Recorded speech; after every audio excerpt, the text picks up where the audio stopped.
Bueno, como su nombre mismo lo indica, lo que vamos a hablar es aquí proteínas que van a de alguna forma soportar y dar forma a una célula, que es el citoesqueleto.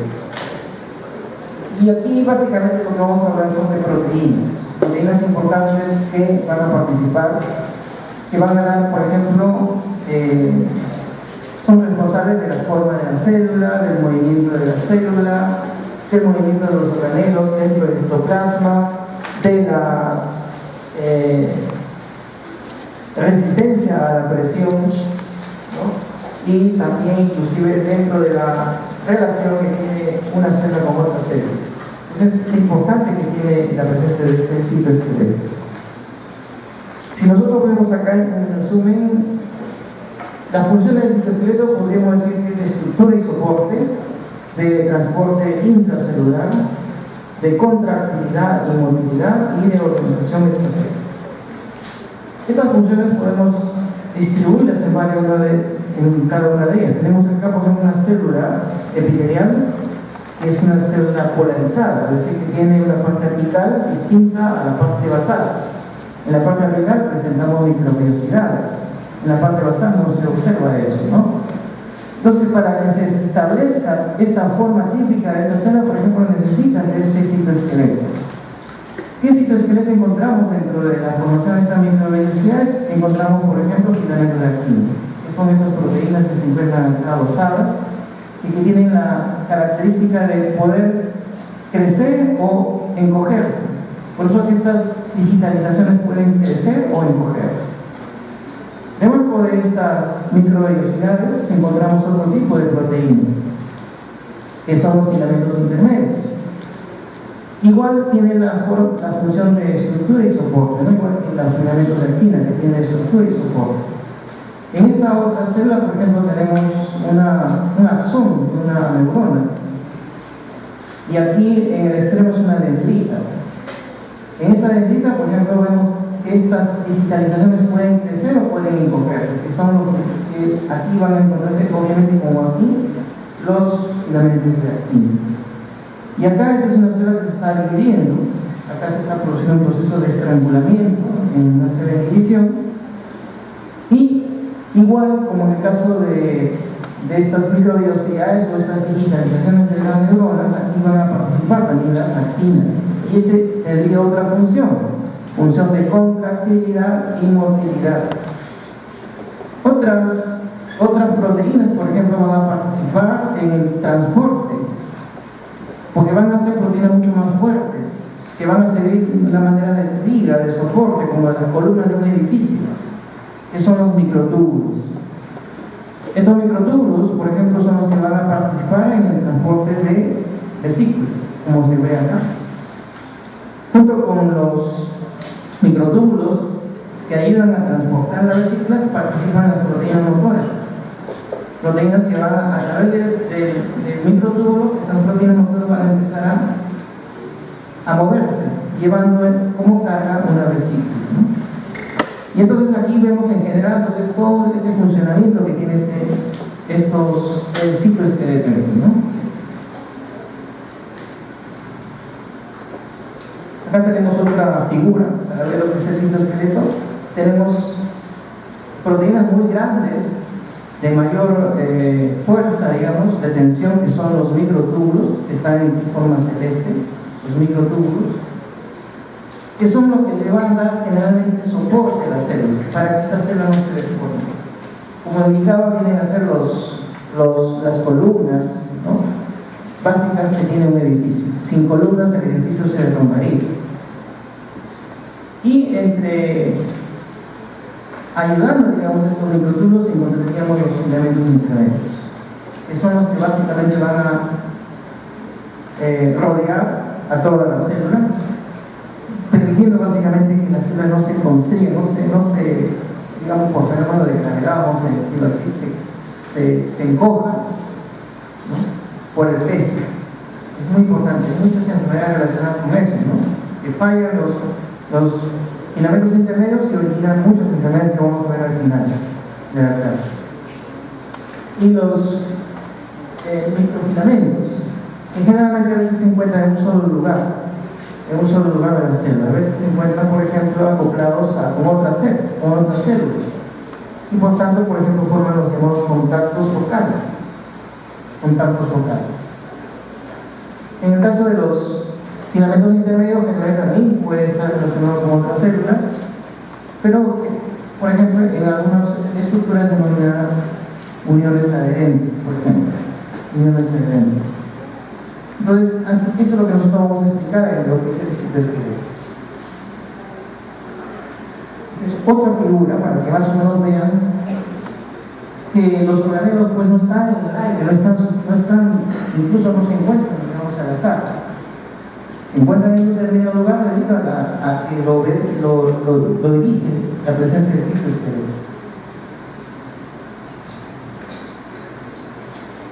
Entonces, si hacemos una analogía, el citoesqueleto es como nuestro esqueleto óseo, ¿no? Que nos soporta que podamos movernos, podamos estar en una determinada posición.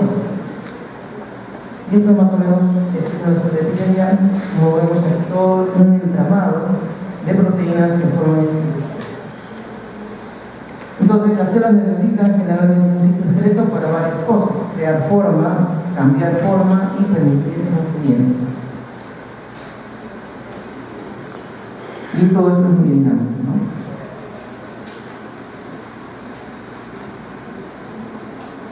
Otras funciones que tiene el citoesqueleto tenemos en lo que es división celular, movimiento de organelos internos y regulación metabólica.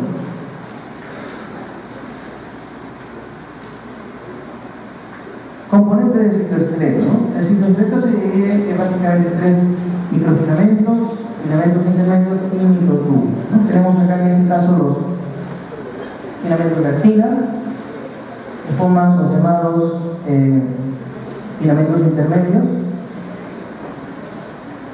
Son los microfilamentos. Tenemos los filamentos intermedios. Aquí van a estar formados varias proteínas. Y los microtúbulos, que son las proteínas mucho más gruesas en cuanto a tamaño, ¿no? Normalmente los microtúbulos están en 25 nanómetros, los filamentos intermedios están normalmente en 10 aproximadamente, y las actinas normalmente en 8, más o menos el tamaño, ¿no? Aproximadamente, ¿no?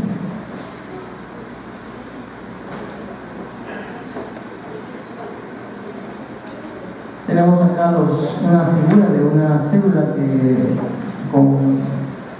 fue capturada con microscopía de fluorescencia. Previamente se le ha agregado anticuerpos con fluorocromos y se observa la estructura que tiene la actina, ¿no? Los microtúbulos y los filamentos intermedios, ¿no? En la misma célula, ¿no? Solo cómo se está distribuido dentro del citoplasma, entre todas las células, la presencia de las actinas, los filamentos intermedios y los microtúbulos. Aparte de estos componentes que hemos hablado, también existen otras proteínas que lo podemos separar en proteínas reguladoras que van a permitir el alargamiento o el encogimiento de estos filamentos que hemos visto, proteínas ligadoras que van a conectar filamentos entre sí, y proteínas motoras, ¿no? Como por ejemplo las que se encargan de transportar residuos, ¿no? A través de los microtúbulos. El estudio de las proteínas motoras, por ejemplo, ha dado en la actualidad un énfasis o un impulso de la biotecnología, ¿no?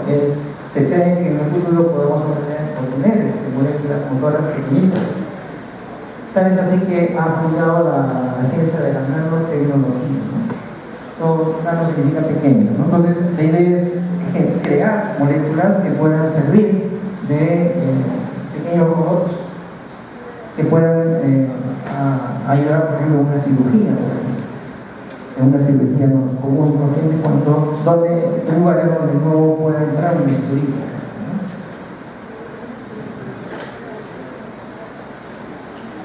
Empecemos entonces con el primer componente, que son los microtúbulos, que son proteínas que tienen entre 20 a 25 nanómetros de diámetro y que básicamente están compuestos de tubulina, y la proteína básica.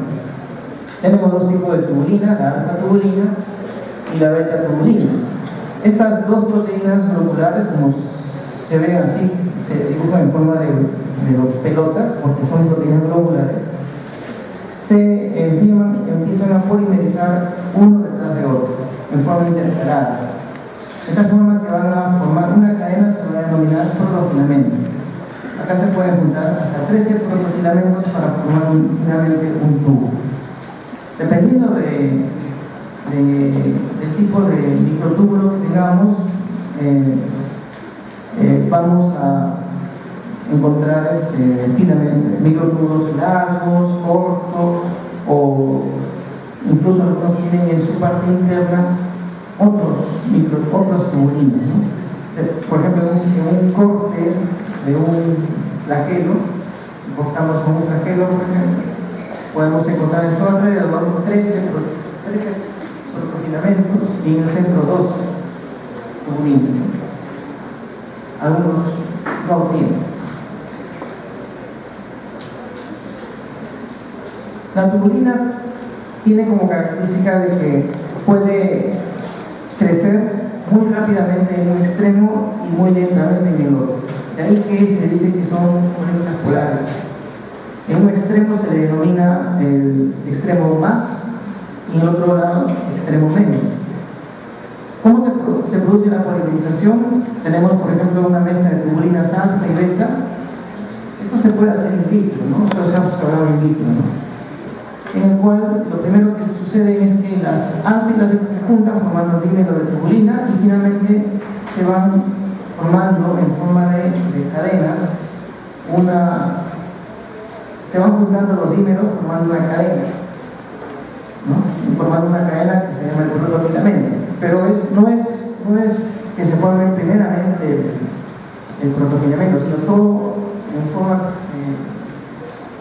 seguida, digamos, se va formando un ciclo de 13 protofilamentos y así va creciendo el tubo conforme va produciéndose la polimerización. Entonces el tubo generalmente va a crecer en mayor velocidad en un extremo que en el otro, ¿no? Ese extremo donde crece en mayor velocidad se le llama extremo más.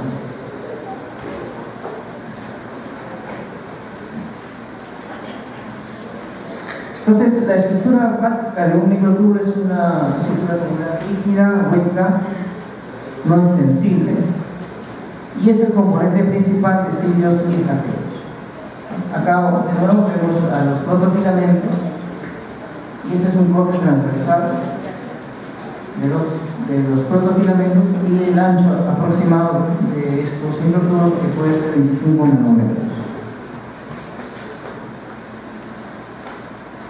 Es otra figura del mismo microtúbulo que se muestra la intercalación entre las alfa, beta. En general, en el extremo más se termina generalmente con unidades beta y en el extremo menos con su tubulina alfa. Esa es la característica.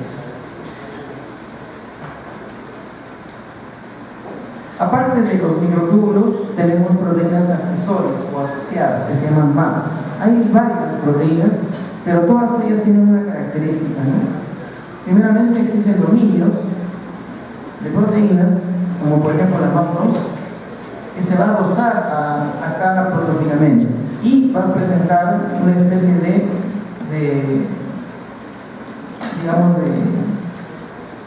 de cadena polipeptídica que se va a extender, que es el que va a interaccionar con otros microfilamentos o con otro microtúbulo, ¿no?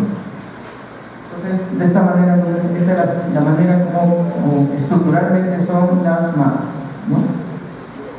Una característica de estas MAPs, y ahí que se estudia bastante, es que se regulan por procesos de fosforilación y desfosforilación.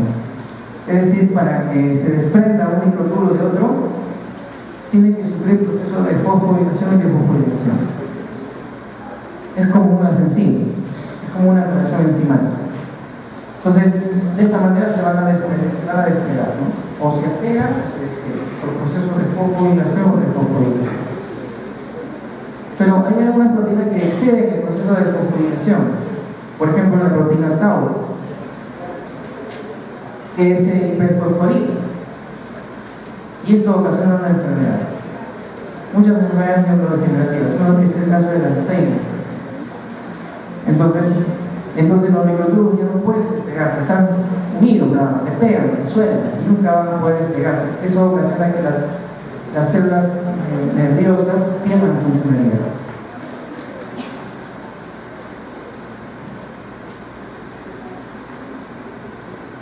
Otros ejemplos de MAP son, por ejemplo, las proteínas que van a conformar, por ejemplo, el axón, ¿no?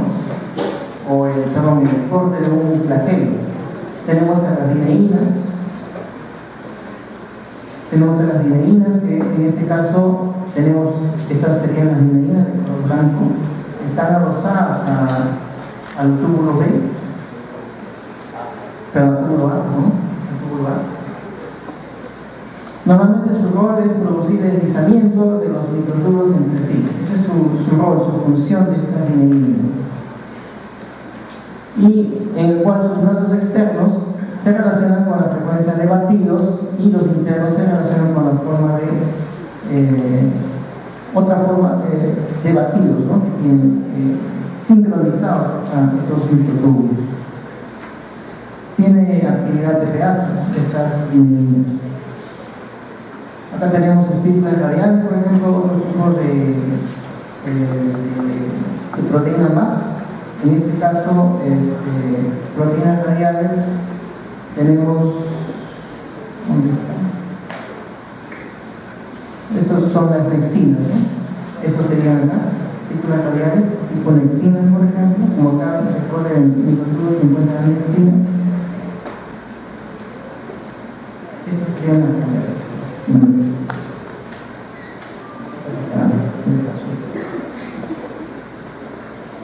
Rayos radiales, ¿no? Espículas radiales.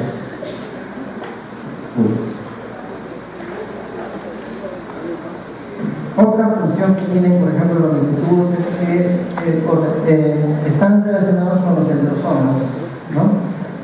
Los centrosomas vienen a ser proteínas que regulan principalmente la división celular, ¿no?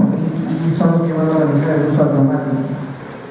Presentan una característica de proteínas que tienen una configuración en vaquiles, en cilindros que están ubicados más o menos en un ángulo de 90 grados.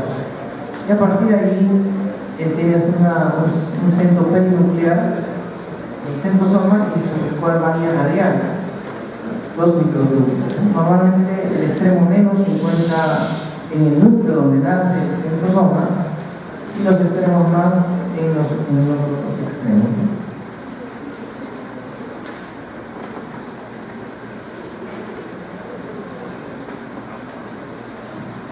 También la presencia de microtúbulos puede encontrar un centro de células, ¿no? Se han hecho experimentos, por ejemplo, en este caso una célula melanófora se le ha cortado, ¿no?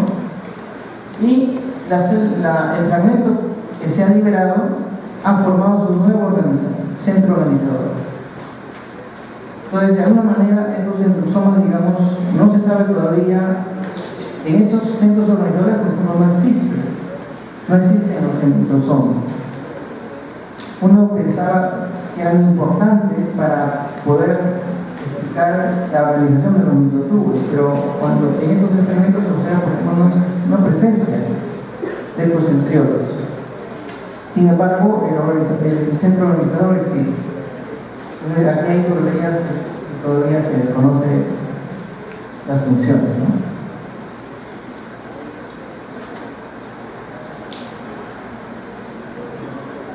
Más funciones que podemos dar a los microtúbulos van a implicar organismos celulares que actúan como guías o rieles para su desplazamiento, son la base del movimiento de los tecidos y también participan en mitosis, desplazamiento de cromosomas como los cromáticos, ¿no? Y la organización a partir de centriolos, ¿no? Son básicamente entonces las funciones del microtúbulo. Veamos ahora las proteínas. motoras, que son las proteínas que tienen actividad de pedazo, es decir, van a almacenar ATP y la degradación o hidrólisis de este ATP es original en movimiento. Las funciones de estas proteínas motoras básicamente para el cargamento celular, ¿no? Es decir, transporte de vesículas, el movimiento de la mitocondria, los lisosomas, los cromosomas y otros filamentos del citoesqueleto. En una célula podemos encontrar docenas, ¿no?, de proteínas motoras distintas y cada una especializada en un tipo de movimiento. Ejemplos de proteínas motoras la podemos agrupar en tres tipos, ¿no? Las cinesinas o kinesinas, las lineínas y las miosinas, los principales tipos de proteínas motoras. Tenemos las cinesinas o kinesinas, que su característica de estas proteínas es que son dímeros de proteínas que tienen que actuar, presentan una cabeza y una cola. La cabeza es la que tiene la actividad de pedazo y en forma de dímeros actúan, ¿no? Tiene una característica que se van a pegar al microtúbulo y en forma de, como que si fueran pies, se van moviendo, como si fueran pies. Van moviendo, se van trasladando a través del microtúbulo. Y en su extremo, obviamente, en este lado llevaría el cargamento de la proteína.